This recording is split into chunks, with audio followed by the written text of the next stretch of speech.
We'll guide you through how to convert WPS to Word.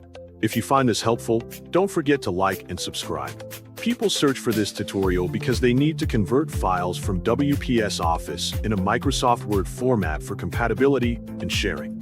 To begin, open Windows on your computer so you can access the necessary tools. Next, open the Windows menu and search for WPS Office using the search bar.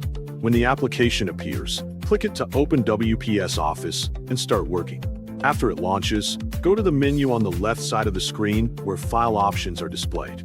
Click the plus icon labeled New to create a new file. From the available options, select Docs document to continue with a text-based file. Then select Blank so you can start with an empty page.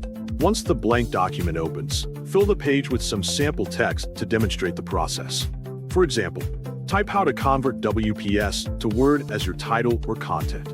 After typing, edit the text however you like by adjusting formatting, adding lines, or changing words as needed. When you are ready to convert the file, go to File in the top left corner of the screen. From the drop-down menu, select Save as to open the saving options.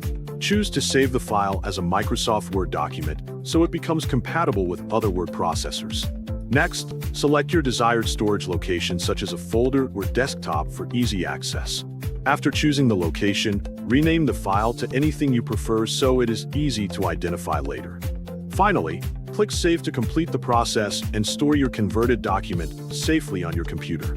Make sure to double-check the saved file by opening it in a Word viewer to confirm that all text appears correctly and formatting remains intact after conversion without any missing elements or layout issues, so your document is ready for sharing, printing, or further editing whenever needed without additional adjustments required later on by you or others who may receive the file and expect it to display properly across different devices and software environments without unexpected changes in font spacing or alignment that could affect readability or professionalism of the final document you created earlier in the process. Using these simple steps carefully and accurately each time.